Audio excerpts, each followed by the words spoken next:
right, we're live. Welcome to the RG DFS Tournament Takes podcast. I'm your host, Chris Kirkwood, Kirk D's, here with my two boys, Tyler Tamboline, Toe Tag and Tambo, everybody knows him as, and Killabee2482, Brett Hartfiel, making his appearance after a good week that we'll get into later. But what's happening, guys? Week 2. How did week 1 go for you?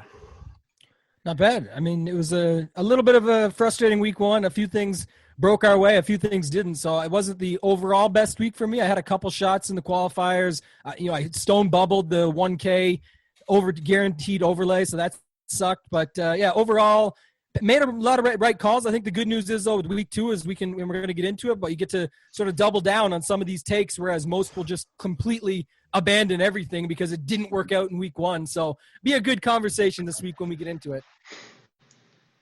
Yeah, man, it was it was sure nice seeing the teams back out on the gridiron over the weekend. Lucky for us, that was just week 1.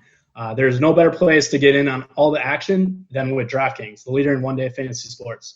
To add to this week's excitement, DraftKings has millions of dollars in total prizes up for grabs. If you haven't tried DraftKings yet, head to the App Store now because you don't want to miss this. Draft your lineup now and feel the sweat like never before. Every run, pass, catch means more with DraftKings. It's simple. Just pick your lineup, stay under the salary cap, and see how your team stacks up against the competition. Nothing adds to the excitement of watching the game quite like having a shot at millions of dollars in prizes. DraftKings has paid out billions of dollars to winners since 2012, so they know a thing or two about cold, hard cash. Download the DraftKings app now and use code GRIND. For a limited time now, new users can get a free shot at millions of dollars in prizes this week. Don't miss out on week 2 action. Enter code GRIND, G-R-I-N-D, to get a free shot at millions of dollars in prizes with your first deposit. That's code GRIND, only at DraftKings. Make it rain. Minimum $5 deposit required. Eligibility restrictions apply. See DraftKings.com for details. And my week 1 was actually all right. I actually got on a lot of the guys that I talked about, in our pod. It was a lot of Davante Adams, pretty strong with him, and just kind of built around a really good group of core guys. Josh Jacobs obviously did really well. These guys were pretty chalky, I mean, it wasn't like I was doing anything too crazy, and I, correlated pretty well in the Raiders-Colts game, which kind of went off. So, and then even at tight end, kind of stayed strong with Mark Andrews in a lot of spots. So definitely helped me to get over the cash line. A lot of top 5%, top 1% lineups in tournaments. So it's definitely a good week for me. I play on DraftKings, FanDuel, and Yahoo, and went 3 for 3, so I can't complain. In week 1. Nice. Yeah, I had an interesting week, so I made some mistakes. My thought process was great. However, I made some mistakes with a CSV error on Yahoo, where I got stuck with 150 of the same lineup right at lock. I can relate. Some crazy things happen. The craziest part about this, and this is not a lie. I was my CSVs were just named crazy things that I definitely didn't name, and things just went haywire, and I had no idea how it happened. It actually I shouldn't even say it, but anyway, so long story short, I made a mistake there. Luckily, it ended up cashing. I ended up getting there in that one lineup. So you did a 150-person train, just all cash. Ended up getting there with Zeke at the end of the night. So, and I thought the slate was going terrible. So I ended up having a really good week on Yahoo. And on DraftKings, I made a mistake as I was all about Josh Allen. Said it on the show last week, whatever. Yeah. I had the perfect lineup made, right? So I had Josh Allen to John Brown to Diggs with Crowder coming back. Okay. And I actually had Davante Adams in the flex spot for all receivers. And I changed it. I only ended up going to Diggs and Brown, and ended up putting Austin Eckler in there, and that not only so it ended up being good. I scored like 185 with like a horrible game from Austin Eckler, but and I ended up changing my main GPP line to something stupid last minute. I ended up going with like Lamar to Marquise Brown with Odell coming back, which was just dead. And so I cost myself a lot of money. My cash I did well, but other than that, I mean, it was a solid week. The plays were on point. Like I was happy that Josh Allen came through. I just made some mistakes. I'm going to spend more time this weekend. I have like all night tonight and tomorrow budgeted to get my groups right and settings right and everything for to get multi-entering down, because it's a challenge when you get right into the season. But anyway, so mistakes were made, but I'm going to build off of it. I still had a profitable week, other than for the fact that the Celtics just buried me the last 2 nights. And I need to make it back this weekend. Let's get it. All right, so week 2. So to me, this week is all about overreactions, right? Like, we've got a ton of injury news and stuff's popping up as we speak here today. We're getting reports. So we do have a lot of stuff that we'll get into, but there's definitely going to be like, so we've got 1 week of data, right? Like 1 week of games played. So everybody's going to be biased by what happened, right? Like, so like people that like stand out immediately just to like prove the concept of this is like Christian Kirk did nothing, right? I think he got like 5 targets and no production last week. So everyone's like, he's done, right? Like, this is all about DeAndre Hopkins. So I think we're going to have like situations like that all over the place to be able to capitalize from a tournament perspective. I'm sure you guys have some thoughts on that too as well. We do have 13 games. We've got already, there's a bunch of people are talking up the Falcons Cowboys, and for good reason. It's got the highest total, 54-point total, opened at 51. It's moving. Everyone's expecting a shootout. And there's going to be a lot of points scored and probably a lot of DFS production, but there's probably some contrarian ways we can attack that. We also have plenty of other options, right? We've got, let's just look down the list from a total standpoint. We've got Lamar against Deshaun Watkins and Texans. 50-point total. We've got Mahomes. Nobody's talking about the Chiefs, right? Like, everyone's overlooking the Chiefs, right, against the Chargers, and that's more so probably because people think that's just they're going to walk right through the Chargers because Tyrod played so terribly last week. But, this is Mahomes, who can certainly light it up. Then there's a game that interests me is the Arizona Cardinals game against the Washington football team. Where, Arizona looked really good, and both teams are playing at a super fast pace, and especially Arizona. But Washington is no longer that slow, plodding pace team that we were used to from last season. They completely changed that under Ron Rivera. So that's interesting. Then we got Colts in a 48.5-point total with the Vikings, but we've got a real super chalk play in that game.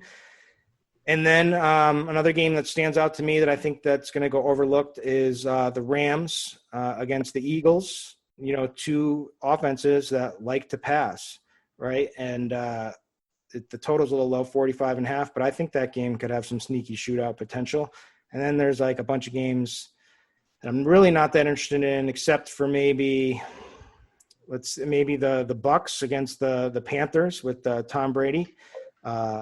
Tough week for the washed, the ex-Patriots, Gronk, Brady, and mainly Gostkowski, who really looked pathetic. But, Brady made some good throws, and he made some bad throws. But he gets a nut matchup this week with the Panthers. And then Aaron Rodgers. Brett can talk about that since he's a Packer fan, but he showed us that he's not. He's still here, right? He came out. He looks so good, so precise. Yeah. So, I mean, we've got options all over the place. We've got chalk running back, but big picture overview. How's this slate looking to you, Tambo? I think you talked about a lot of it there. Lots of game stacks. My quarterback pool, when we get to that, is way too large right now, which, thinking about stacking and how I'm going to go about it. But I think a couple things that you noted that I want to point out. One is, obviously the overreactions. Everyone's going to talk about that. But what I also would blend in with it is that with all the injury news, and we'll go through some of them when we get to, the positions and why we're on certain guys and certain stacks, all that injury stuff is almost going to take over. Everyone's all about, what have you done for me lately, or, the latest thought on their mind. And all their notifications right now are about injuries and who you can sub in because of that. Like, if this guy's out, it means this guy, versus thinking about it as far as a leverage situation would go. And then, of course, you've got the chalk plays that we're going to get into, like you mentioned, with like a guy like Jonathan Taylor, on how can you just leverage that game. Dallas, Atlanta, I love, but I think it's going to be extremely popular, and I think for good reason. I think that's one with a lot of pace, a lot of action, hard to see it not going over. So, you say that and then it does, but there's different ways to get unique within that. But I'm certainly going to be looking to go back to some of the guys, like you mentioned, that we didn't talk about, that people aren't talking about, that we talked about last week. Even, some crazy ones. You mentioned the Rams and the Eagles. That would be a spot where, like, what about going back to Deshaun Jackson, or what about going to Antonio Gibson for Washington in that game, where just everyone's going to be off the guys that we were all over last week. I think there's going to be certainly some room to go back to those guys and make your lineups unique just in that way, while still using some of these injury plugins and chalkier plays and getting unique in those stacks and spots for those spots. What about you, Brett? Yeah, I think this week is all about all the main injuries. I would normally be right on board with you guys saying the overreactions, but I think with all these injuries, it's going to open up a ton of usage for quite a few players. So I think just getting the value wide receivers right is going to be a big part of this slate. I don't think we're going to have too much value now at the running backs. There's not really a guy under 5K that's going to be popular whatsoever.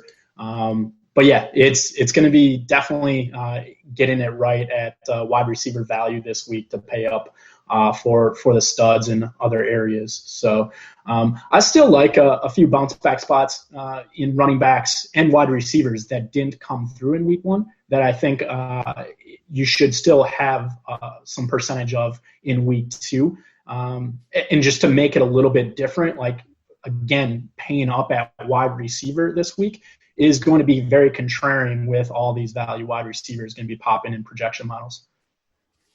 Yeah, so let's get this out of the way now. So I'm just going to highlight some of the injury news that we're working with here on Friday.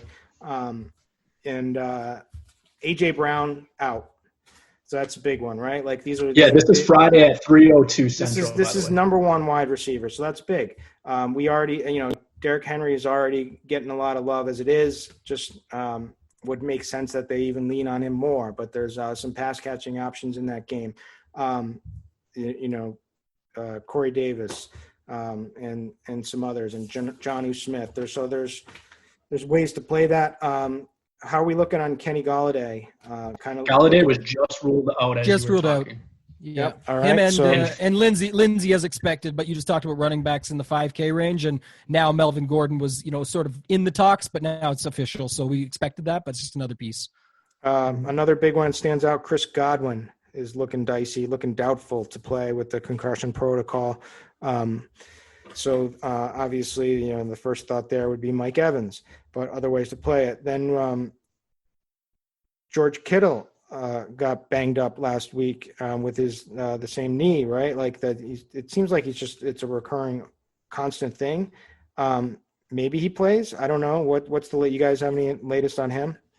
I believe we have questionable on him still. He's like one of the only questionables.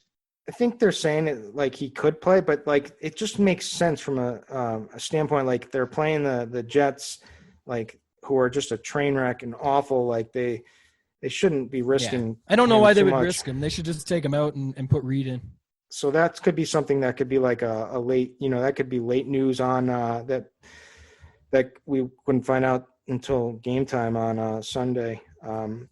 But something to monitor or speculate on. Then there's James Conner was looking like he wasn't going to play early in the week. Now he's fully a go. Jamison Crowder is out, right? Mm-hmm. That is correct. And some other news from there. I mean, Jack Doyle is out. That's about it. And Cortland Sutton's a game time decision. That's pretty much it for the. We got other news like Gerald Everett and things like a lot of secondary pieces like Justin Jackson's ruled, or he's actually doubtful. Pittman, the wide receiver 3 for the Colts, is out. So yeah, Everett, who you mentioned, I think is an interesting one, just because we like that game. You've mentioned it, I've mentioned it already. So I think that's a spot where a guy like Higbee was already something, and now he could be more, right? And it doesn't look like it's going to be extremely high owned or anything. Yep. So that's there's a lot of news to digest, but let's start it off at the running back position, how we're going to attack this, because right off the bat, this is our chalky play of the day, and usually running back chalk is pretty good, and there's a reason why it's running back chalk. Now I'm not sure how you guys attacked Jacobs last week. Finally, at the end of the week, did you guys both were you guys heavy on Jacobs? Yeah, I was definitely heavy on him in all formats. So, yeah, I used him in tournaments more and not in my single build. Hence why I said I stone cold bubbled the 1K. So that one hurt a little bit. I just didn't like using the two of them in the same game to get an upside, situation out of it where they both go off completely. But I guess, for higher dollar, smaller field, I could have, looked at that after and said it was a mistake. So, but there was other options to use last week, and we're going to be in the same situation here. And we get into it about Jonathan Taylor, but then there's actually a lot of other options, I think, this week that you can use at both high and low. Like you said earlier, Brett, with the wide receivers, a chance to pay up at running back now because you can get all these values, or you can go contrarian to that and go the other way. Mm-hmm. Yeah, so let's talk about Taylor. So Taylor's an athletic freak. We know that. The guy just looks like an absolute beast. He looked amazing when he was on the field. He wasn't really on the field in the very beginning of the game until Marlon Mack got injured. But this is a guy that was drafted in the second round, supposed to have a big season, was going to likely take over the Colts' valuable backfield, even with a healthy Marlon Mack. At least that's what was projected of him, right? And, well, what happened? First game, Mack gets injured, out for the season, anoints Taylor as the guy, forces him into significant playing time. Now there is Nyheim Hines and also Jordan Wilkins, but all indications are that this is Taylor's backfield now. And what was the main concern with Taylor? We know that he's explosive in the run game. Everyone wondered about whether he'd be used in the passing game, right? But I think we got an answer to that. He got 6 targets, 6 catches, 67 yards, and just a little over 2 quarters of play last week. Phillip Rivers loves to target the RB. So this kind of sets up as a dream scenario for this explosive back that gets to run behind like the most elite offensive line in the NFL. So, man, it's tough to fade him at 5,700 in a matchup against Minnesota. Yeah, I totally agree with that. I mean, I'm actually surprised how much they decided to pass last week with that offensive line versus Jacksonville. But yeah, they definitely they slung it around quite a bit. At least Phillip Rivers to the running backs. I think they get back to running quite a bit here, and that's going to be Jonathan Taylor. You would think toting the rock a decent amount. I don't know what you think the splits will be, but I mean, I would think like 2/3 of the carries should go to Jonathan Taylor's way. Nyheim Hines has always been kind of just a back that they've used in third down or passing downs. So I think Taylor's a reasonable play. I don't know how much I would have him in tournaments, to be honest with you. I do like other 5K guys in and around him. But yeah, I like him, but I'm going to want to also have exposure in other teammates in Indy. So, what about you, Tambo? Yeah, a couple things on that. So, kind of what Brett just said, but at the same time, so I'm not really super high on him in tournaments, but if I do use him in tournaments, and when I do, I should say, because I will use some, is I like to pair him up with Phillip Rivers. You already mentioned that, the idea behind him using it. I mean, Aaron Rodgers just ripped this team last week, shredded them, right? So it's not like, Phillip Rivers is not Aaron Rodgers, in my opinion, by any means, but I'm saying, the opportunity's there back at home. We're going to get to wide receiver, but he's got guys like T.Y. Hilton. If Pittman's out, who is only a wide receiver 3, it opens up spots for a guy like Nyheim Hines, who got 8 targets, 8 catches last week. I know, Jonathan Taylor got catches as well and targets and made catches as well. But I'm saying I would use him more like that. When I'm on a guy like this that's chalk, like you said already, good, running back chalk tends to be the best chalk. I'm still going to try and mix it up in a different way than what the field's doing with it. And I could see running some stacks. I know I'm getting, putting the cart ahead here, but I could do some stacks with him, or I can just go against it and use the passing side of the game. But I think he would still be involved in it. If Pittman's out, I do kind of like Nyheim Hines even more, just because I think they'll use him still in different ways. I mean, he got 7 carries and 8 targets last week. It's not like they weren't using him already, and now if they got to use him to shift things around, I think you could get a little bit of a game going here. And like you said, it's one of those totals, Kirk, that's kind of like not near the popularity of Washington, Arizona, or Dallas, Atlanta, but it's still got a pretty decent total there, and it's not really the best of teams right now, at least. And there's some guys you can run it back with, a guy like Thielen, things like that. So if you want to use just a secondary stack with him, I would do it with Thielen and run Taylor and Thielen, but I like mixing it up. Yeah, I'm probably gonna. I love Jonathan Taylor. I was huge on him in best ball, and so I have to play this guy. This is like he's like I just. So you backdoored it then? Like it was looking like it was a bad pick in the beginning here. No, it just for one quarter. Yeah. I wasn't expecting it so early, but. So I got to back my guy. I think he's an athletic freak, and I just have to back him. And I just think, Minnesota's rush defense is nothing elite by any measure. They've given up plenty of production constantly to now. Yes, their secondary got torched, and it's more so because they're probably young and it's tough getting all these guys to gel. So I think they can exploit that, but I don't know if Rivers is going to need to really exploit that, and if he's the guy to air it out. I think there's going to be plenty of passes and plenty of running back passes for sure, and I think game script is probably going to play a point in this one. But at least the Colts are favored. But I just see monster upside, and if he's getting passing work, and if he's like their bell cow. Main running back behind this line, and he's 5,700. I just can't see him failing. So I'm just going to plant my flag, and I'm going to eat this chalk. Now I get it, and there's ways to leverage it, right? Like we can just immediately talk about it with wide receiver, right? You can go to T.Y. Hilton, you can go to Paris Campbell, who looked awesome last week, and definitely had a connection with Rivers.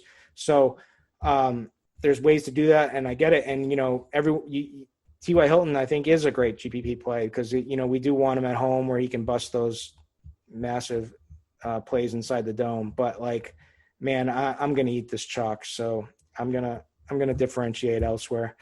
But there are plenty of other plays, right? Like Kenyon Drake. Yeah, we have Jonathan Taylor at RotoGrinders right now at 36.6%. Seems pretty high. I think with all this new wide receiver injury news, it's going to pump up the likes of Derrick Henry and Ezekiel maybe more. And then Jonathan Taylor might actually lower a little bit, I think, because you can go so dirt cheap at wide receiver now. It's going to allow you to get the studs in more likely. But yeah, 36.6 seems pretty high, but yeah, agree with all the points that you made.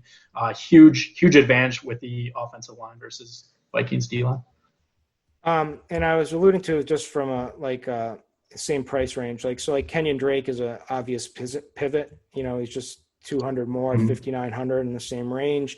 David Johnson, with a banged up Duke Johnson.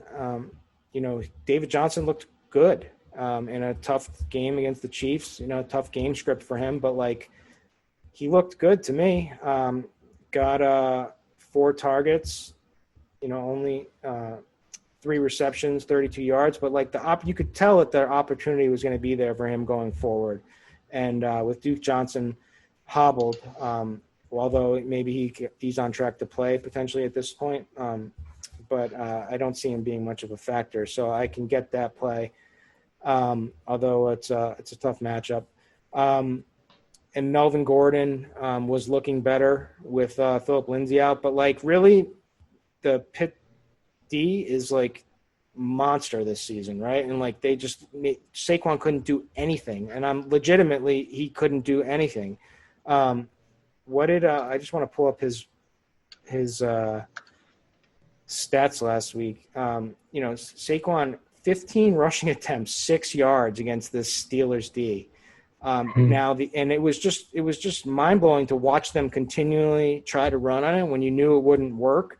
And like the only avenue for success for him was going to be in the screen game and in the passing game. And once they went to that, like it did open up. He did have 6 receptions for 60 yards. I think that's the ticket for Gordon to get there. So I'm not sure how much Lindsey really affects that anyway this week. So I think he's going to be much lower owned now. So maybe that's something to get on.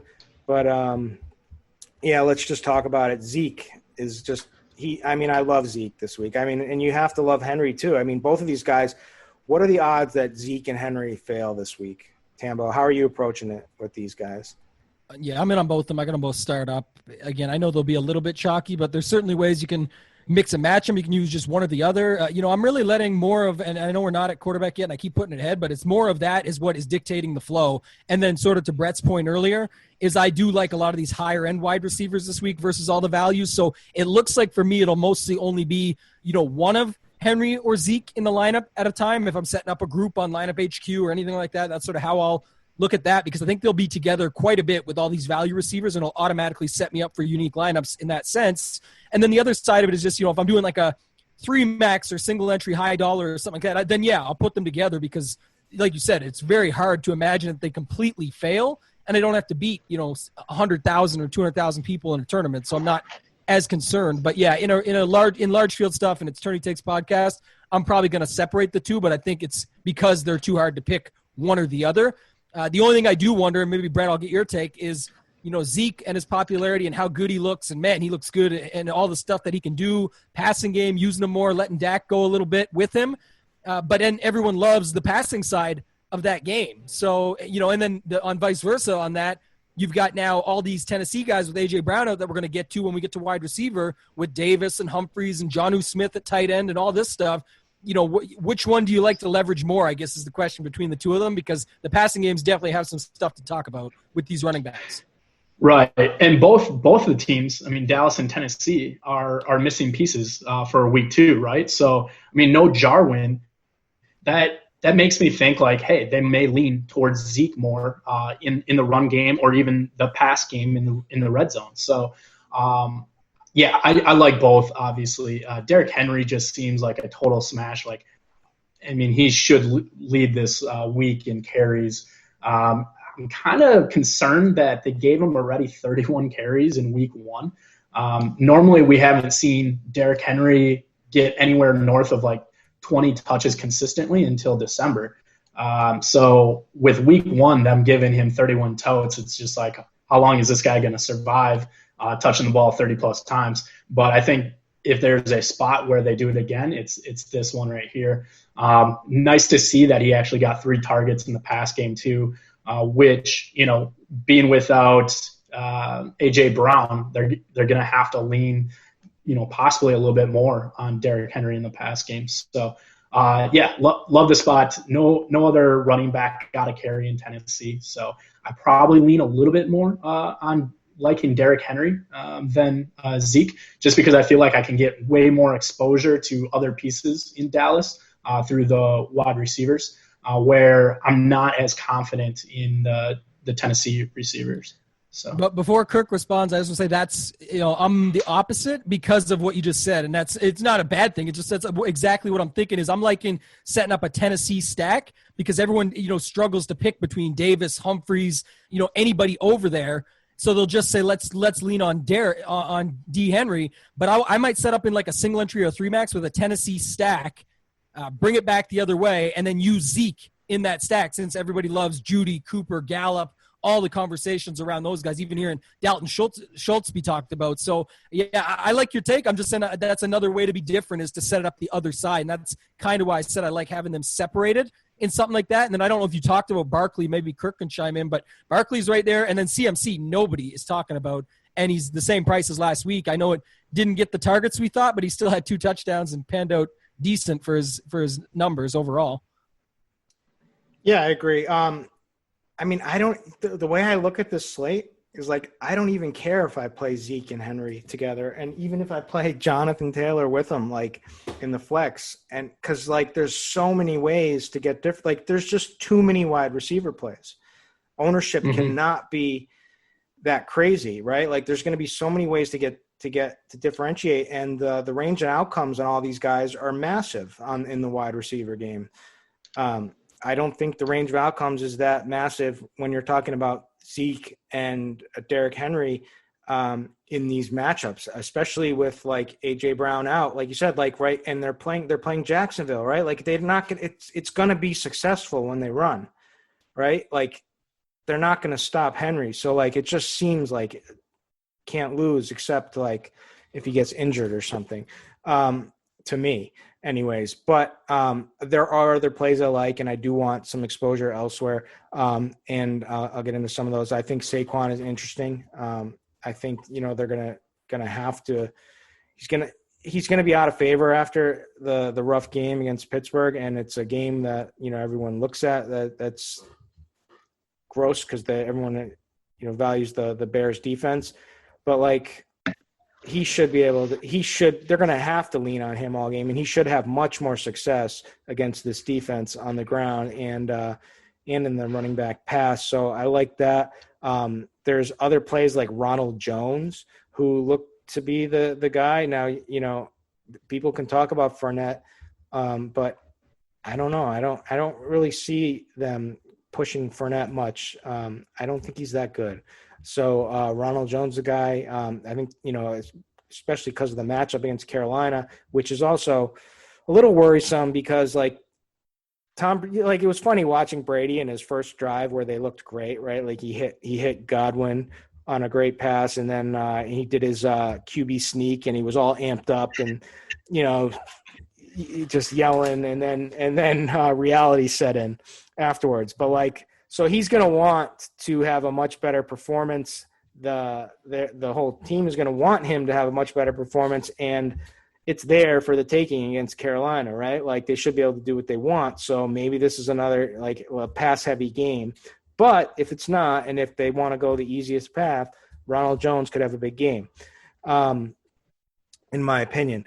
Now, David Montgomery is someone that interests me. Like nobody's going to want to play him. This Giants D is not very good, but this is a guy who came in with some question marks from injury from his groin last week, but did get 13 rushing attempts, and he plays well when they're ahead, and this is they could very easily be ahead in this game throughout the game and lean on him, and he could see 20 plus touches with some good red zone equity.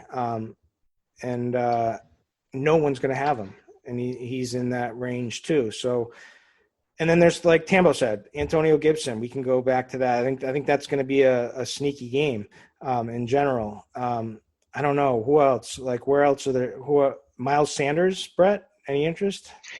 Yeah, I mean, I guess it's just based upon coach speak right now where you think Sanders, if he gets full workload. I'm probably at the point where I'm just wait and see with Miles. I'm not strong on him now unless I hear something very strong out of how they want to utilize him. I think you hit on my guy though, Ronald Jones. This is a guy that at RG we have at 6.2% ownership, and I mean he got 20 opportunities last week. And Fournette, what did Fournette have? 5 carries. And McCoy was dust. So, yeah, this is a spot at 5,200. If Jonathan Taylor is going to be 36%, I mean, I want to go for at least 4x over with Ronald Jones. I'd like to have 25% of Ronald Jones. We see that Carolina can't stop anybody on the ground. And, questionable through the air.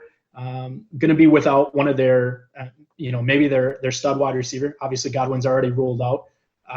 This just sets up really nice for Ronald Jones. So yeah, give me all the Ronald Jones. I'm not there with you on David Montgomery. Just not a believer in his talent.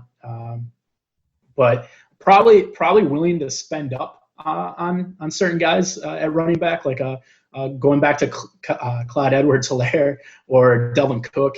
But yeah, kind of shine away from these other guys. David Johnson, I could see having a small percentage, but nothing else. Really strong on Ronald Jones, though. That's kind of where I stand. What do you think about that tag? I'm thinking a couple things. We're on some of the opposite stuff this week, but I do like Ronald Jones quite a bit. I'm with you on that one. I'm with you on CEH going back to the well there. I think that could be interesting in a game that they should just tear up. Like you said, I'm not as high on this Mahomes thing, but it's more to do with price and the cost of the stack and everything. You just I know you can fit it in with some of the values now, so I could see it working. But I'm with Kirk on David Montgomery. I think we all wanted to play Connors last week, right? And that didn't work out. But Snell did damage against this team. You got now Chicago at home, good game script, game flow. He got quite a few carries, a few targets last week. So I think at 5,600, he's going to make for a unique pivot as well off of Jonathan Taylor. So I do like him in tournaments with your call there. And then I'm probably more apt, like I said, just to get up to, playing some of these guys like Barkley or McCaffrey in some of my tournament lineups just because, right? If people aren't going to play them and for a guy like Barkley, it's $200 more than Zeke, a little bit more than Henry, $500 more. But you can play these guys and they basically have the same idea or the same script. And I wouldn't use them in a lineup with Montgomery, but definitely be in on Barkley. And then lastly, with you on the Ronald Jones take, not going to repeat everything, but like you said, with what we saw out of Jacobs, I think they're not going to go hard with Fournette out of the gate. Maybe like I said, maybe he's not good, but at the same time, maybe they're also just trying to hang on to him a little bit just to see what they can get out of him. But Ronald Jones looked fine. And with no Godwin, should get even more pass catching going. Brady was liking him. So I think we can go back to him for sure. And I would definitely take him over Melvin Gordon at the same price. Yeah. And just looking at, like you touched on a good point there with my Montgomery, that Snell 113 yards against the Giants, right? So this is certainly a game where he can find the end zone and go for over 100 yards rushing. I also don't think Chicago wants to rely on that bailout plan that they had last week with Trubisky and the way they sort of snuck that game out and got that win. I think it's going to be time to pound the rock and just hope for the best. And again, I like him at home in a script like that. And then obviously if he gets around the 5 or wherever, it's just going to be a chance for him to pound it in, which we know he can. Talk about saving your job in the fourth quarter there. So surprised, crazy. He saw in the fourth quarter. I was just waiting for him to get benched. Yeah, I'm with you. So any other guys? I'll throw out Chris Thompson. Again, he stays at 4K, which is the bare min at running back. Jacksonville did not really need to utilize him at all. He only got 12 snaps. But I think in situations where Jacksonville is coming from behind, which I expect that to happen versus Tennessee, that we could see a ton of snaps for Chris Thompson, especially in the second half. So at 4K, he's definitely going to be in my player pool. Let's see, how many targets did he get last week? He only got 2 targets, caught both of the balls. I think in this spot, if they do lose by a touchdown or they're coming from behind most of the game, his workload is gonna be heightened. So yeah, I like Chris Thompson for sure. It's a leap of faith, but it's going back to what we were expecting last week from a game script, right? Like that we didn't see. So James Robinson was clearly the guy, but it was a completely different script than what we were expecting. So if we get that same script where they're down, he's already out of favor. No one's going to look at him. He's going to be completely unowned, completely. And so I get that for GPPs. So that's a connection with Yeah, I was just going to say exact same thing. The narratives don't go away. If we just talked about this narrative with Gruden last week, why does that disappear in a week? But like you said, Brett, nobody's going to be on him, and it makes perfect sense for Tennessee just to tear him up and then him to be the guy to come back the other way. It'll be interesting to hear your thoughts on Laviska later. He got a little bit of work last week there, and I think he's 4,200 at the wide receiver position as what could be a pivot in that range when we get to those guys. But yeah, no, I love your call there, and like you said, the narrative doesn't go away 1 week later. Right, and we already know the chalk build is going to be paying up at running back and going cheap at wide receiver. So if we reverse that and we go cheap at running back, Chris Thompson needs to be in a lot of those builds. Yeah, I like it. It's just tough thinking that he also needs to beat Zeke and Henry and Yeah. Well, Taylor. yeah, but it's not really that though, because you're 1-for-1, right? So now you're getting maybe everyone's going to be on Adams when we get to it, but you may now fit Hopkins in, who other people couldn't fit him, and he just goes off and beats Zeke. And you got right. Chris Thompson needs to beat the other 4K wide receivers, right. Whereas it's 1-to-1. Exactly. Yeah, this 7,500 wide receivers need to beat the 7,500 running backs, or whatever. Yeah. I was just thinking opportunity cost, but I hear you. San Francisco 49ers. All right. I have a couple takes on this game. This is not my strong take. I think Mostert is in play just because he looked amazing last week. Now, do we think it was because – I think it's easy to say that Coleman didn't get many snaps because of the sickle cell and the wildfires and the air quality. But, is that for sure the case? I don't know, because he was active, he played, and coach speak after the game was basically Shanahan said that Raheem just earned it. He's talked about how he earned it last season and came on at the end and just earned that starting role. So it kind of made it sound like he is the guy. I get it; it's risky, but it's also a game where they should be able to beat this completely awful New York Jets team, who's now lost Jamison Crowder out, Le'Veon Bell's gone. They just have no offense whatsoever. So the only problem with that is I have another take that we'll get to when we get quarterback. I actually think I might as well say it now, but I actually think that Jimmy G could win GPPs, because what did I say last week? Last week it was nobody's talking about Josh Allen because it's this low total game against the Jets, but he's walking into the nut matchup against what's supposed to be the worst secondary in the NFL. And I believe that they are the worst secondary in the NFL. And they have a tough running defense, rushing D. Yep. And so the ultimate pass funnel is everyone has always liked to say, but it's true. And now, so that totally works against Mostert, but the fact that they're probably not going to need to do much. It might just be he gets a ton of volume in this game and hits the end zone, and no one's going to be on him. So I think that's one way to play it. But we'll get to Jimmy G later. But any interest for you guys? I would just say Mostert for me is probably going to be I'm going to avoid, because I think he did get a ton of workload due to the situation of Tevin not playing because of the air quality, the sickle cell trait. And totally right on the same page with you. This Jets D line is legit, and I think they can stop the run. You pass on them, there's going to be no Kittle. I'm more likely leaning towards pass receivers here. Yeah, the only caveat there is what receivers do what receivers do the 49ers have, right? So that's my I'm if you I was just talking in Discord to some people. I was you want to win GPPs this week? Look at Jimmy G and figure out who to pair up with him. But maybe it's as easy as they just feed the rock to Mostert over and over again. Who knows? Might be Jordan Reed, baby.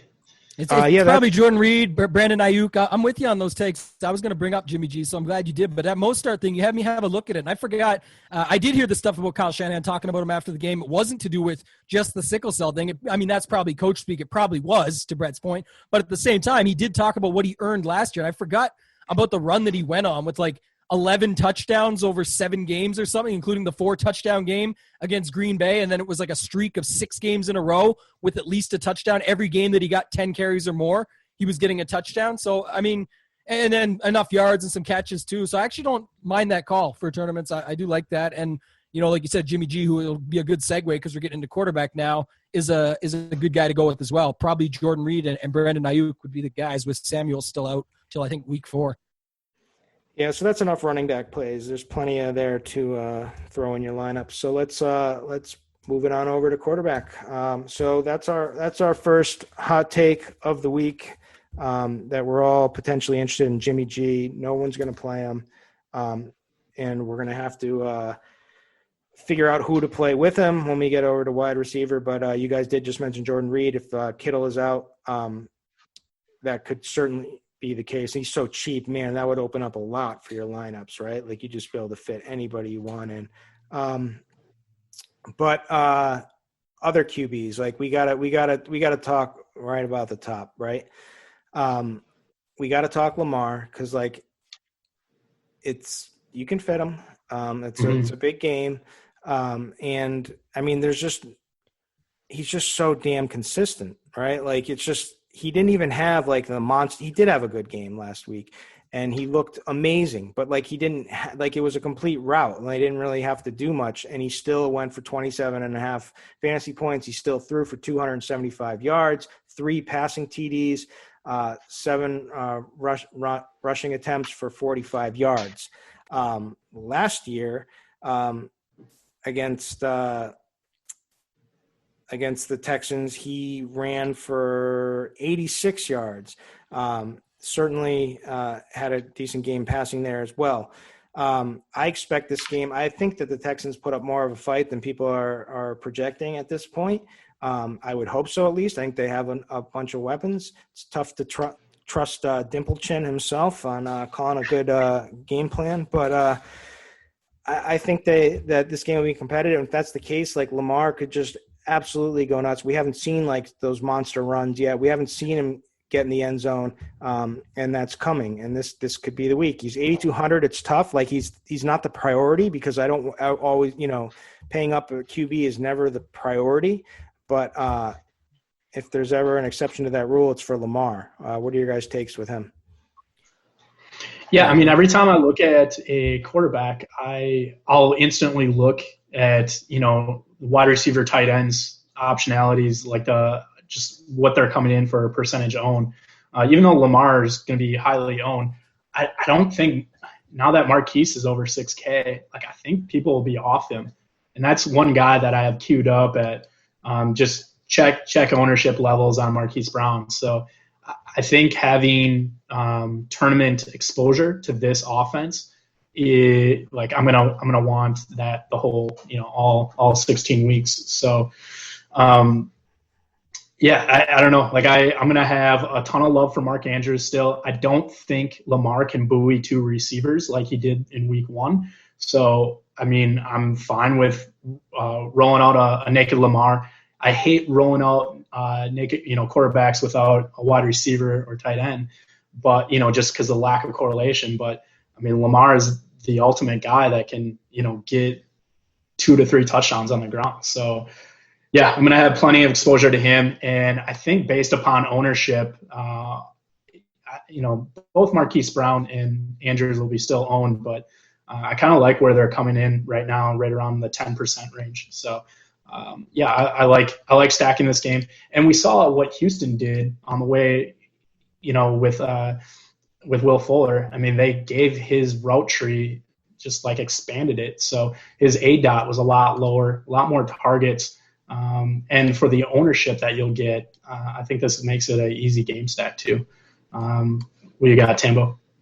I mean, they're my squad, but you'll play this clip on Monday and tell me I'm a fool, but I can't use him. I think I know he's super consistent. He's a great play, like I said, in single entry, use him naked because he just locks in those points like what we did in cash all last year. You just play Lamar, play CMC, and then try and see what you can with the injuries and inputs to try and get Michael Thomas in there. This is different. His price is now up. He's 8,200. I know it's probably still too cheap, and he could be 9K, but he's not garnishing enough ownership that it's going to worry me. Like I need to have some of this. The stack is completely expensive, and he just never get. You know what I mean? Like it's 2 games last year over 35 or something, maybe 3, and so he almost needs that, and that'd be amazing at 8,200 still. But I'm just saying, there's always going to be a $5,900 guy or some of these guys. We've got Kyler, Dak, Matt Ryan, like Tom Brady. I got all these guys, even Watson on the other side, 6,400. They're just so much cheaper that it can go that way, and I just don't see it working for winning something like the Millie Maker or that. Like I said, if you're going to play a Thunderdome or a 3K and you want to lock in the 24, 25 points with upside,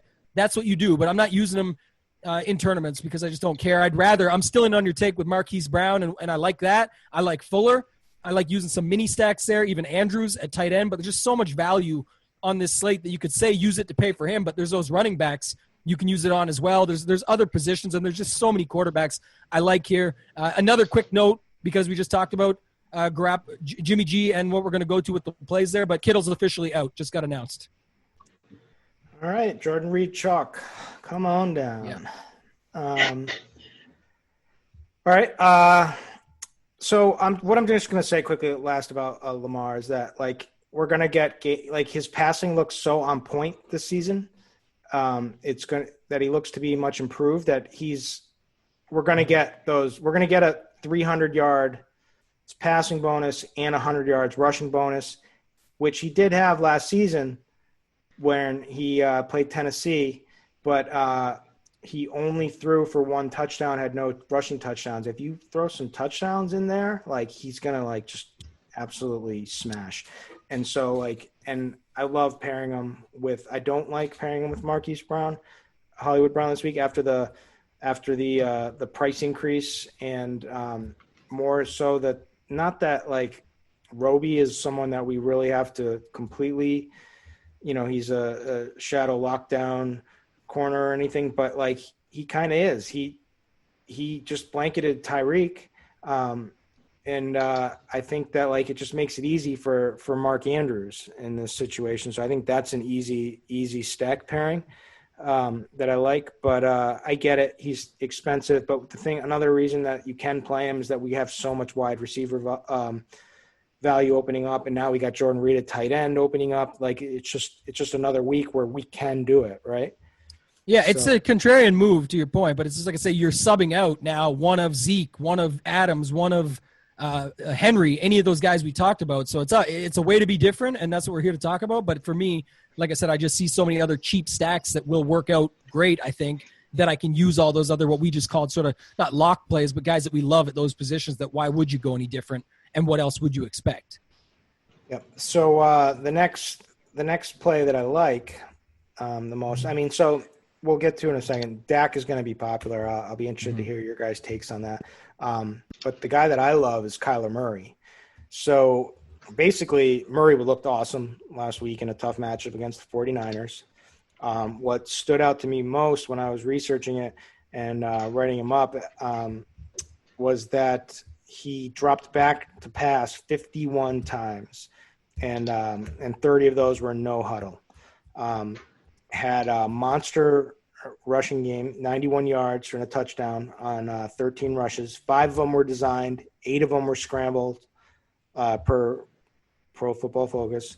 And this Arizona offense is up-tempo and looked to be clicking, right? And now they get a solid matchup against Washington, who definitely has a good front seven and pressures well. That we saw what they did against Carson Wentz, but has an exploitable secondary, are not good on the corners. So those quick passes to DeAndre Hopkins are going to be there.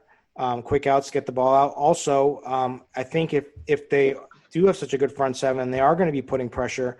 I think that sets the stage for, Murray to scramble a lot in this game and to potentially break for some big plays.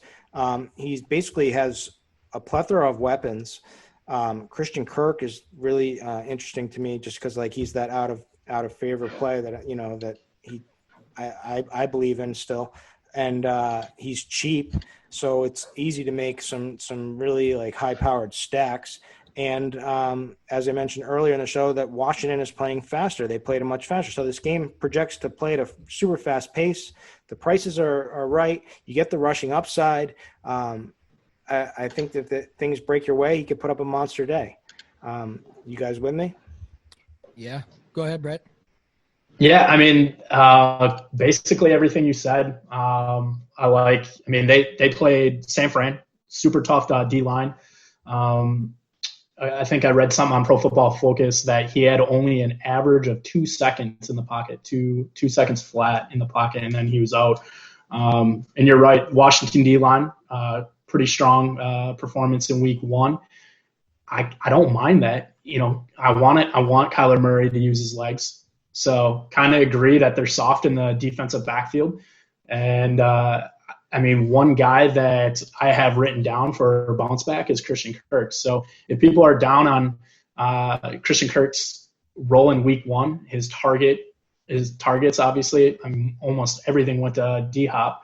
I kind of want to get some exposure to Kirk for sure. So this is definitely a stackable game. I have snaps and pace. Washington actually ran quite a bit of no huddle, it looks like. So even bringing it back with Terry McLaurin and Steven Sims, yeah, I like this quite a bit. So. Yeah, he sounds like Lamar Jackson for $2,100 cheaper, so I'm in. Like I said, he's sort of my favorite guy on the slate for sure. I know he looks, even on Lineup HQ now, I'm seeing he's going to be the most owned, but probably for good reason. The price just seems extremely wrong. Like when you think about what he did, he put up the same score as Lamar did last week, and Lamar had a pretty great game. Like I said, he left some things out there. It's my team. I'm watching them. They blew him out, etc. I'm just saying this is just, in my opinion, a bad price, 6,100, and this is where, like you said, there's ways to be a little bit different. He can run it in. You can do, a little bit unorthodox and stack him with the guy you mentioned earlier, Kirk. You can put him with Drake. That front line comes running. Not only does he scramble some, but he can also check it down now to a guy like Drake. He can hit a guy like Kirk. I mean, that's a super cheap stack. And then, like you mentioned, Brett, use a guy like McLaurin. Last week was kind of popular, didn't pan out. Gibson last week was popular, didn't pan out, but still caught balls and had chances. Like he had a bunch of touches. So there's a way to stack this game up and be a little bit more excited. I'm still in on Dallas, Atlanta. A little bit different take for that. So I'll switch to that real quick just for 2 seconds, Kirk, and flip it back to you. Yeah, go for it. One thing I like to do, and this is just for large field tournaments especially, but Dak is showing up right now around 11%. Ownership, Matt Ryan at 6. I know Dak is the better play. To me, at least, he is. But for half the ownership in the same game environment, if you're what's the number one correlation that we only really get to use in a super flex type of game is quarterback one versus quarterback one. Of course, we can't use that in the games we're talking about here, but the idea would be if Dak has a good game, you'd think Ryan would not only have a good one, but at least have the chance to have a good one. So I really do like using Matt Ryan in some of these stacks as a way to get different. Use Matt Ryan with, Julio and Hurst to bounce back, and then use Zeke on the other side. And while everyone's using Dak with his passing options, I think you're leveraging the field in a huge way. And it's, like I said, it's not saying that Ryan will score as much. Maybe he scores a couple points less, but you get it in a different way because now you stack the game up differently than everybody else, and you're still stacking the super popular game stack just in a unique way. So I really do like that in that game as well. Yeah, I agree. I don't really want to play Dak. I get it, but like his price is creeping up, 6,800. Now the matchup is great, and he's got the full arsenal of passing weapons. Amari Cooper's a little banged up with some sort of foot issue. Who knows if that's real or not or what. I think we have to assume that he's good. And they got CeeDee Lamb and Michael Gallup. But, this is still Zeke's team. They still want to feed Zeke, and he should have success. And Atlanta is pretty decent against the run, but they've been a real great source of production for running backs in the past forever, as long as I can remember. And Zeke's going to eat either way in this game. But so what's the range of outcomes in this game? I could definitely see Zeke going off for a 2 to 3 touchdown game and just crushing Dak's value or some of these receiver values. So that's the way I want to play it. And I agree. I'm on board with Matt Ryan because that just makes perfect sense. The Matt Ryan comeback, we know what he's going to do. He's just going to be slinging the ball, hopefully from behind. That's how they he puts up those monster DFS games, gets his 300-yard passing bonus, and he's got the weapons, right, in the passing game. And we've got easy ways to play that. We've got, Ridley, Julio, or Hayden Hurst is going to be overlooked to some degree this week. So I like that. But other than those chalky options, because everyone's going to be on the game, what stands out to you? I guess let me find my boy again. Excuse me. Josh Allen, 6,700. I'm just a Josh Allen stan. I'm going to throw that out there. I don't know if I play a ton on Yahoo, and I just think he's a phenomenal play again. I think, first of all, anyone else that's listening who plays on Yahoo, I only have 3 quarterbacks in consideration there. It's Lamar, it's Kyler, it's Josh Allen, because I want rushing production from my quarterback. I was just going to say, there's your $1,500 less Lamar, another one, and I'm on him too. So go ahead. Yeah. So the thing is, what did we say? What did I say last week? And he's coming in with the nut matchup. He's got real weapons this time. He's not playing a bunch of scrubs. He's got Stephon Diggs to complement John Brown, which opens up, a lot for John Brown. He's got rapport that's been building with Dawson Knox. He's got two good, solid running backs now. One that's somewhat pretty good in the passing game in Singletary. So, and he loves to run, and he loves to huck the ball deep, and that's what you want from DFS, right? Like, he's going to have games where he sucks, right? And he's going to throw picks, or he's going to make bonehead plays, and so you're going to lose. But, like, you want that upside, and he showed it last week. 300 passing yards, 2 TDs, rushing for 57 yards and a TD. The thing is, the Dolphins have a good secondary. They do. They've got it's a much tougher matchup, but they do allow a ton of they play a man-heavy scheme. So they're susceptible to rushing quarterbacks when you play man-heavy. Evan Silva always talks about it. Everyone talks about it. Yeah. Greg Cosell talks about it, and it's true. And they just allowed Cam Newton to rush for 2 TDs last week. And so this just sets up nicely for Allen again, with a plethora of weapons to go to. So and no one's going to play him. Yeah, less people will be on him than most. You're right. I think he's showing around 6 as well. Him and Ryan, like that's sort of the sweet spot for me. I love Kyler and Dak at the top. You guys mentioned Lamar. He's into the next big ownership, but all those guys, Matt, Ryan, Allen. We'll let Brett talk about Rodgers after maybe a little bit, but like you said. For me, it was the Cam Newton nugget was one thing. The fact that he just ran all over them, we know that. This is a guy that had 14 rush attempts himself last week. I mean, some running backs didn't get that. This is Josh Allen, well throwing for 300 yards, and I really know this from last year. It was a Minnesota thing, but he's here now, like you mentioned, in Diggs, and we want Diggs in man coverage, right? That's where he's just going to shake the boots off guys and be wide open. And if Allen does his thing and finds that, Diggs is plenty capable, almost like John Brown did last week where he just got it. What was it, a 5-7 yard pass? And then boom, straight to the house for 30 yards or whatever it was, a quick run, and he's in. So I think we could see some of that. I'm definitely in on Josh Allen this week. And it's interesting on the other side, I believe Devontae Parker is another one that is questionable with a hamstring for this week. And I've been big on, I don't play a lot of best ball or anything, but I know Preston Williams is popular in that. I've always liked his game, so I could go run it back and just do a small stack. Just do an Allen Diggs, run it back with Preston Williams, and let's go. I think that'd be a good little mini game stack to have. What's your thoughts, Brett? Yeah, I mean, we got to see Preston Williams quite a bit last year without Devontae Parker, and he was definitely putting up wide receiver 1 type numbers. So, yeah, I don't mind that. Totally agree again. I think our quarterback pools are going to be pretty similar because, I mean, I'm right on with the Josh Allen. Both of his wide receivers are perfect tournament wide receivers to have in this offense, and the running capability, right? He's a big play waiting to happen, whether it's good or bad. It's just something that you're going to have to live with Josh Allen. I mean, man, he's missed some wide open plays, but then he turns around and just makes like an amazing throw or an amazing run. So it's exactly the type of guy that you want in a GPP. So, yep, right on board with you guys with Josh Allen.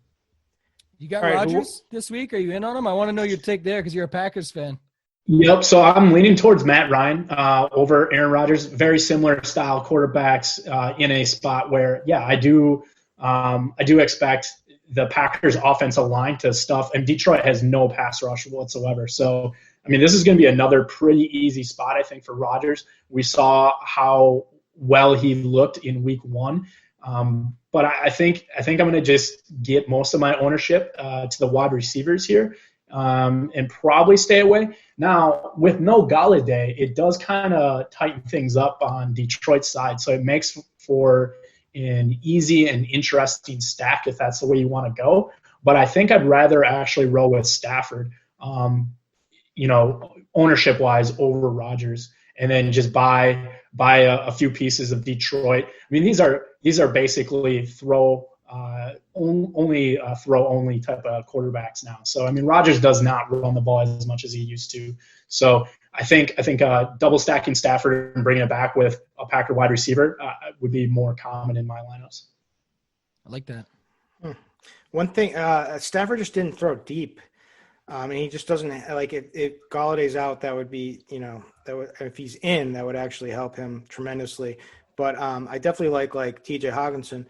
And I also I think this is a overreaction week. Marvin Jones, everyone busted with him, but gets a different week and probably a better matchup for him. So I can get on board there. The last one I want to touch on before we move on over to wide receiver is does anyone want to talk about Goff or Wentz? I want to talk about Wentz, actually. I was thinking you were about to steal my thunder, but I was on him last week. You guys know pretty heavy. I stuck with it. Didn't quite work out. I mean, the guy came out of the game hot. That's why I was kind of feeling good, when he first came out. That was with no Lane Johnson, who should be back. I mean, the O-line was quite beat up, and it just didn't look well. As far as Deshaun Jackson, he obviously didn't come through. But that's one of the ones that I was saying at the top where, overreaction is going to be there. Rieger saw the field.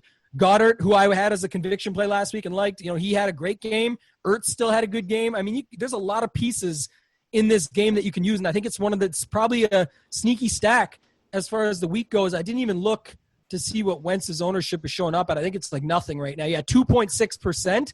You could even use Goff. He throws the ball a ton, drops back and whatnot, and he's right there. So I'm definitely going to be mixing those guys up. I'm not sure if you got any more takes on it, but there's lots of guys you can use in that game, especially now if Everett's out. You got Higbee. You've already got Kupp and Woods. There's lots of people you can use there. So what's your thoughts, Kirk?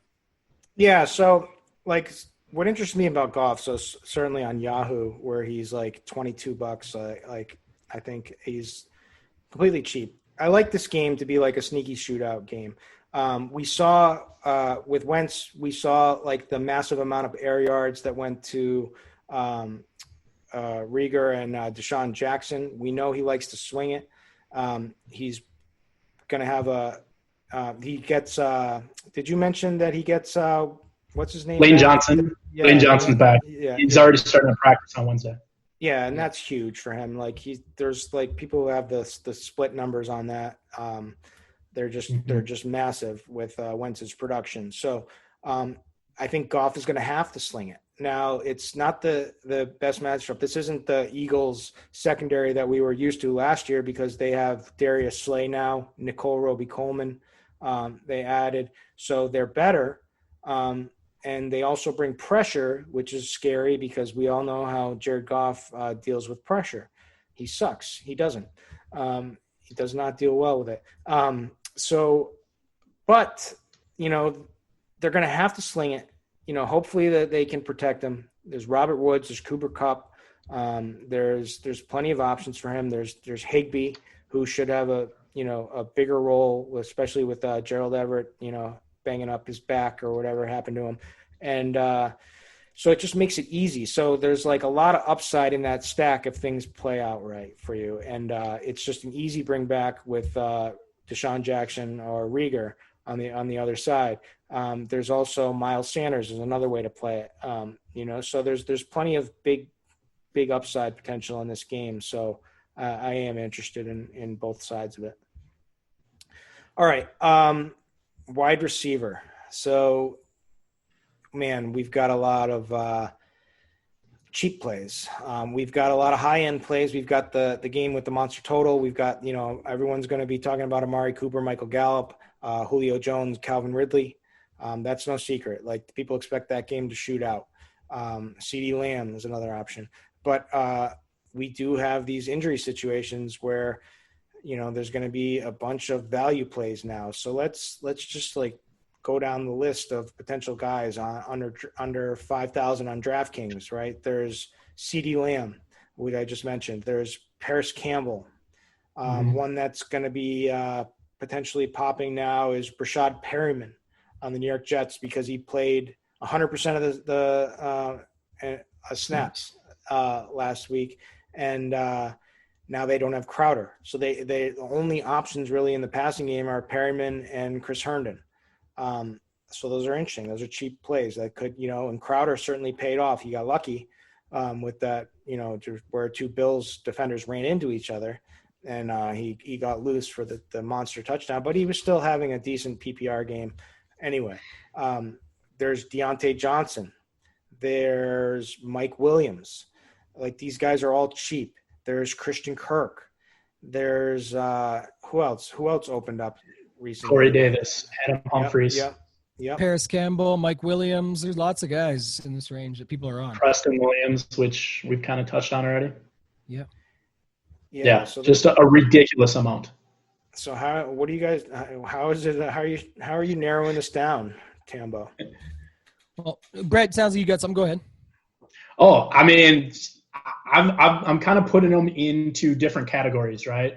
I think CeeDee Lamb is going to be highly owned due to the situation, due to getting a piece in the game that everybody wants, right? So I think the big thing is just knowing ownership, right? There's not a lot. I mean, I want to get a guy in a lot of opportunity that's going to be somewhat middle of the ownership out of all these 4K guys. And I think Corey Davis possibly could be that guy right now. I know Corey Davis has burned me in the past, but feel pretty strong about that. And then a guy like Mike Williams, I know he always pops on air yardage and whatnot, but I feel like the situation with a new quarterback, I like that spot. And Tambo, are you with me? Yeah, I'm with you. I'm losing Brett a little bit. Yeah, we're losing Brett's bad internet connection. I know, Brett, we're losing you a little bit, bud. If we're talking, all right. So Mike Williams, I know that was the last guy he mentioned. So let's talk about him. I know that he is always at the top of Josh Hermsmeyer's buy low air yards model. I think. Hold on, Brett. Lost you. We lost you for a while from internet. So hold 1 second. We'll be right back to you, and then you pick up your thoughts. But we were just taking over from Mike Williams for you. But he's always at the buy low model, Hermsmeyer. But he looked awesome. So I can get on board there. But what were your final thoughts that we missed? Because we missed a good chunk of it. I think he's still cutting out there, but yeah. I mean, I'm with you on Mike Williams. That's one of my favorite plays of the week. Yeah, I literally have no idea where I cut out. I'm just I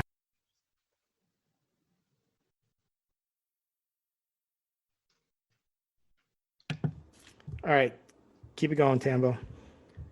Yeah, I was just going to say with Mike Williams that, pretty much everything sets up. You mentioned a few other things, but, the price is just, another one that just seems off. I don't see enough ownership on him yet because, like you said, it's just a product of opportunity that's there, right? There's everybody around him that people want to be on. I like Deontay Johnson. I like Corey Davis. I like some of these plays down here, but Mike Williams is my favorite by far. Just the game flow, the setup, the fact that, even last week, people were on Tyrod a little bit, get a little bit more practice in with him now. So I think it's a good spot to bounce back. He's one of the guys I like. And then to the main point, just of this whole area being so chalky, two things. One, I think the chalk will disperse a little bit now based on other guys being added into the mix. Today we brought in Perriman. We just talked about Ayuk. There's all these, weird plays in here that people are going to already try and separate. So it could balance the ownership some more. So I do think you should play who you want or who you like, right? It's not pick anyone based on ownership, but play who you like and who sets up well within your lineups. And then the second thing is, if you look above it, there is some guys that aren't really popping right now for ownership in Preston Williams. Russell Gage had 11 targets last week and is in that same game, would be a nice pivot off of CeeDee Lamb. I love CeeDee Lamb. He's one of my plays this week. I think that it's just one of those ones you got to go down with, but I'll use him accordingly in those lineups, kind of like what I talked about earlier. But, I mean, there's Danny Amendola, there's Jerry Jeudy, Darius Slayton. All these guys may not be pretty names, but they're getting opportunities, and they're in spots that they should get some chances. So I think there's plenty of ways to differentiate. And then you talked about down below with guys like Kirk, and you mentioned a little bit earlier about Rieger, as well as the Tampa Bay situation. If Godwin is out, you've got Scotty Miller, who Brady was coming on to a little bit there as well. At 4,100, no ownership on him as well. So I like him for tournaments also. Yep. So I categorize those guys like CeeDee Lamb, like looks explosive, right? Like great route runner. They can't keep up with him. Has that huge I want my guys in this range to have monster play potential, right? And so he's one that checks that. So I think he's there. Now, there's also many ways for him to fail, right? Because there's plenty of mouths to feed in that game. We've already talked about that. But, like, he could break one. Mike Williams always gets those deep, long targets. Problem is it's Tyrod Taylor, so he's not the most competent quarterback, especially for the deep ball. But he looked phenomenal. If there was anyone he had rapport with, it was him. Jerry Jeudy, you mentioned. Love him because he's just like CeeDee Lamb, looks absolutely explosive, great route runner, had some bad drops, but like that's just like nerves, first game, whatever, under the lights happens. The potential is still there. Tough defense, tough matchup, but the potential is still there. Deontay Johnson, another guy who had some really bonehead drops in the beginning and looked really bad, and then just shook it off and ended up salvaging for a really good game.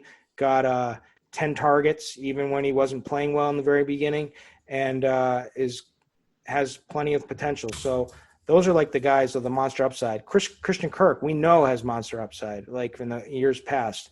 Yes, things have changed a little now that there's Hopkins, but like he could certainly go take one to the house, be caught in a monster deep ball. So that's the kind of themes I want for these guys. Like Rashad Perryman, sure, I'll play him. Paris Campbell, actually, he's kind of halfway in between. I think he is kind of explosive. A guy that no one's talking about, Darius Slayton, who looked phenomenal. I think he has that big play potential. Certainly has the connection with Danny Dimes. So like that's just all I'm kind of looking for. Brett, you're back with us now? Yeah, hopefully, man. I have no idea where I got cut off there, but yeah, I mean, I'm sure you guys have kind of hit on everybody here, but a guy like CeeDee Lamb last week, he was being guarded by safety and linebackers like 40% of the time. So that's the nice part about getting a guy in the slot. And we know how bad Atlanta is against, slot guys. So, I mean, based upon what we know with his pedigree and everything, I really like CeeDee Lamb. Curious where all this ownership is going to end up. So I think I'm going to rely really heavily on ownership numbers. But yeah, from there, it's just like I'm grabbing pieces all over. I don't think I'm going to be very heavy on anybody, but guys like CeeDee Lamb, Corey Davis, I think I'm going to be probably a little bit overweight on with all the 4Ks. I think ownership's going to be a huge thing to consider with this group of guys, like this because like there's such a wide range of outcomes with all these guys. So try to leverage that the best way you can. Like especially too, like with like Sean Jackson and Jalen Reagor that we talked about, like these guys they're going to be out of favor a little bit because of the game and because D-Jack's busted, but like everyone knows that like the air yards were there, that both of these guys, Deshaun Jackson first in air yards, 210 air yards. Reagor was sixth, 144 air yards in week one. So they're first and sixth in air yards. And, it's just such an easy stack. So like, and they're probably going to be, a lot less owned than they would have been because of how they performed last week, but also because of all this other value. So just try to leverage these spots the best you can. What about in the high end, Tambo? Who are your favorite guys? Well, yeah, Adams is the obvious play here. I think it's just, it's been brought up by other people and thoughts around the industry already. Twitter, everybody's talking about it, that it's basically Michael Thomas for, call it $900, $1,000 less than what you'd expect to see, right? 9K, all the targets, matchup, everything's all there. Aaron Rodgers looks good, loves him. You can leverage it. There's ways to go around it. You don't have to use them with all those values we talked about. You could, we didn't talk about Aaron Jones. If you want to get crazy unique and in this large field stuff, there is definitely ways around it, but he's by far my favorite at the top. Like I mentioned before, I also like Hopkins.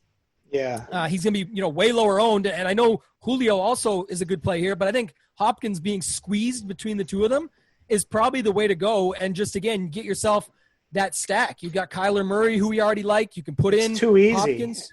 Yeah. It's too easy to do. 7,700, 4,300, and Kyler, what's he, 6,100 or? Yeah, and the ownership doesn't dictate it, right? Like right now he's looking like 12% owned or something here. So it's not enough to worry about for a guy that also got that many targets and had the ability. And again, it's a really good leverage play based on the fact that Adams and Julio are both going to be highly owned for good reason. But, Julio because of that game stack, Devontae Adams because of, just everything, price, who he is, the matchup last week, all of those factors. So I think he's definitely a great play. But this was Brett's point earlier that I loved about, paying up at wide receiver when everyone's paying down. We talked about enough of those running back options that you can make it work. Again, I still think you got to remember to stack accordingly, but there's some ways I like to go about it and some ones that I can think of there. And it would be with, Adams in the stack with, like you mentioned earlier, you could use a guy like Stafford and come back the other way and then still fit in more of these guys like Hopkins. And then again, like you mentioned, with those cheaper running backs, mix them in and around and be able to use them and fit a guy like Hopkins in. And then Thielen is the other one for me.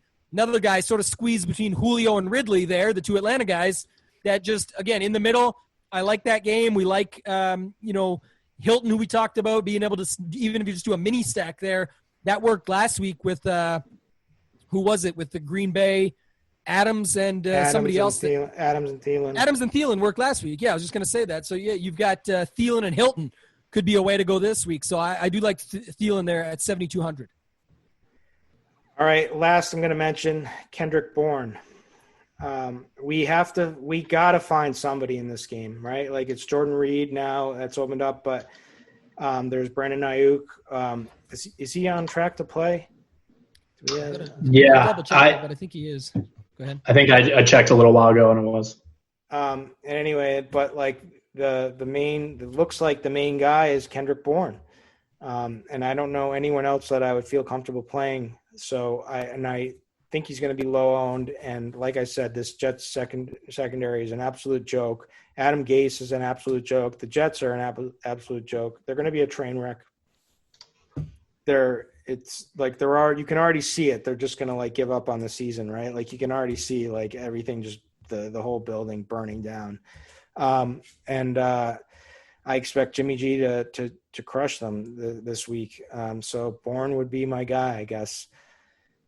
All right. Ayuk's been practicing the whole week, so wasn't on the injury report. Now he goes into that category as explosive for me with like Jerry Judy and whoever else, CeeDee Lamb. So I definitely think that he could take one to the house. So he would be in that group of guys that like explosive, cheap, massive upside for me. Of course, we haven't seen him yet. There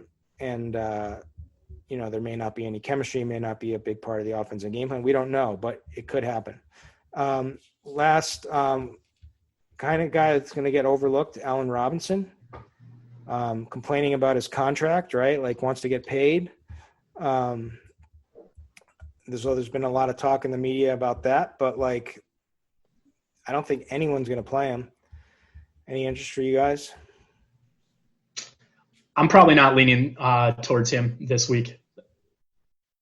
Yeah, I think one guy we didn't talk enough about, and this still goes back to this, but was Deontay Johnson, and maybe Brett was talking about when he was getting cut off, but you got Juju right there, and that to me is another way that, like I said, you pay up instead of pay down. Like Juju just crushed last week. It's not like it's a super tough matchup, and I think he's going to be okay here, and he's not going to get any ownership after. That's the funny thing about NFL. It's the same in PGA. When a guy wins one week, there's no way he can do it next week.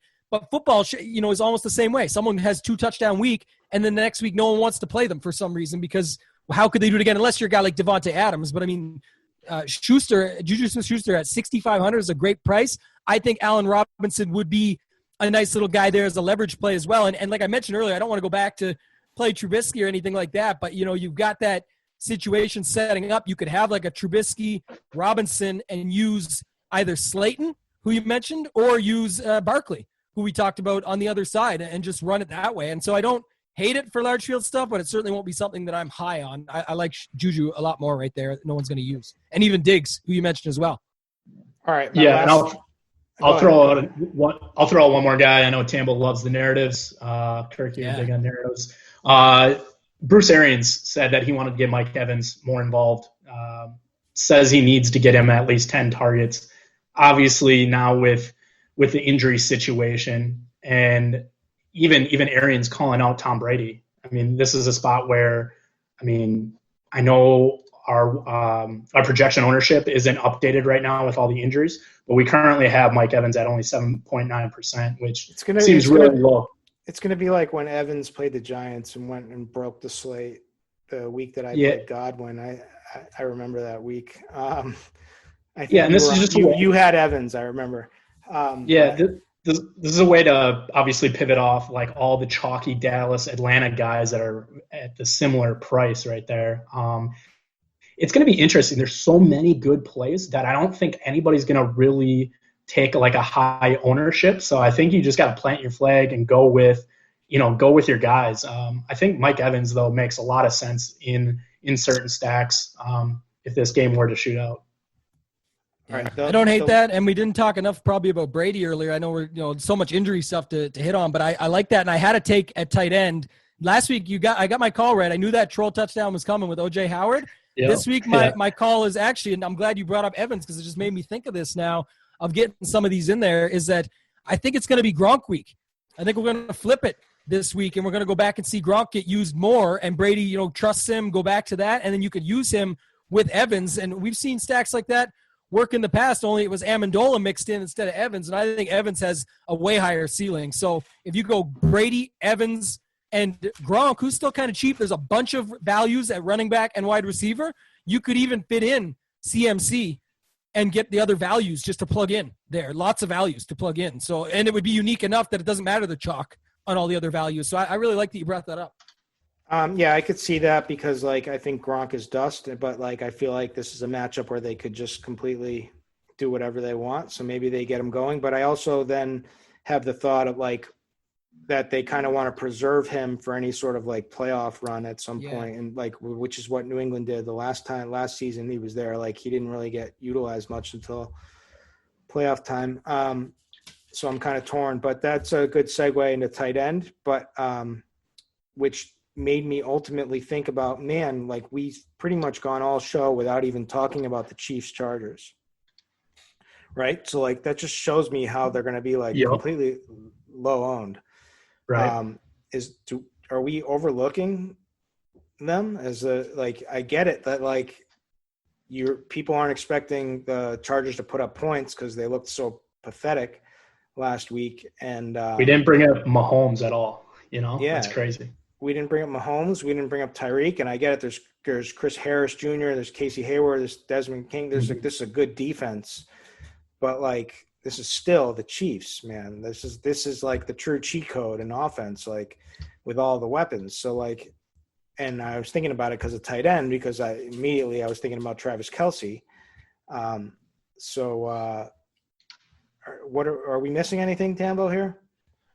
Probably. I mean, you're selling me on it a little more than what I was thinking already. I guess, like you said, it is the cheat code. For my hate on Lamar, it would almost be, I guess when I did expert survey, everyone was talking about Lamar, and I was thinking about, that's too easy. I'm just going to say be off of this offense with Patrick Mahomes and the guys just because it's so expensive to stack. And you just heard the reason we didn't talk about it is because of all the other phenomenal stacks. But like you said, if you're talking about best offense, unstoppable in the NFL, I mean, we did talk about CEH, Brett and I we talked about Mike Williams, pretty much all of us I like that mini stack a lot more to still get a piece of this game. So I think that's more what you bring to the forefront. And to my mind, Kelsey's fine, but it's just, again, when you go up to 7,000, again, Turney takes pod. It's going to be unique. It's a way to get there, but it's just, you got to remember what that does to the other spots. And there's already, Jordan Reed just opened up at $2,600. You've got Hayden Hurst. I like a bounce back at $4,600. You've got Dallas Goedert and Ertz somehow got cheaper at $5,600. Well, Goddard went up, sorry, but Ertz got $200 cheaper, and still they're cheap. Higbee, if Everett's out. Just so many. Jonnu Smith as the ultimate pivot, and I'm giving away all my plays to maybe speed it up or what. I don't care, but Tyler Higbee without Everett was one, and then Jonnu Smith as the ultimate pivot in, we talked about Humphreys, Davis, all the possibilities in Tennessee. Jonnu Smith, when he gets the ball and can take off with it, I like that. And then Mo Alley Cox, we talked about Doyle being out, another guy, and Rivers loves his tight ends. So, there's literally – and Logan Thomas. Don't forget him. So, I just named every tight end. So, you guys do your work now. But you know what I'm saying? It's tough to get to this, to answer your question. Yeah. Brett, who are you thinking at tight end? Yeah, I mean, I kind of want to hit up on your Travis Kelce, the way you started up. I mean, this is a spot where I think Chris Harris is now exclusively playing out wide, right? So we do not want to test out Casey Hayward or Chris Harris with Tyreek or Sammy. I mean, Tyreek can win in any situation, but the Chargers stuffed him both times last time. So Kelce makes total sense here in a dominant secondary. I don't even know, like, would they possibly put a corner on Kelce? I don't know. But I feel like I would have more interest in Kelce now that you brought that up there. But yeah, still have a ton of love for Mark Andrews up top if I'm paying all the way up there. Herndon, probably staying away from Herndon now that we've gotten all this other wide receiver value. Jonnu Smith really makes sense. Better price over on FanDuel. But yeah, I like him. Higbee, you guys have already talked about Higbee quite a bit. I like him at like a mid-tier level. And then like a TJ Hawkinson, a guy that we know is athletic, should start seeing even more targets with no Galladay again. I think that's kind of like the guys in mid-tier that I like. Cheap guys, yeah, I don't really know how cheap I'm going to go. We did mention Jordan Reed, and that's probably like my one cheap guy that I would really go to. But I think most of the 3K guys I'm going to stay away from. Even Logan Thomas, I know, was getting talked up quite a bit. Herndon, I'm kind of shying away from those guys now, either paying up or going down to Jordan Reed most likely. I like that Jordan Reed is going to take over some of that chalk. I'm definitely still – Logan Thomas got like 8 targets last week.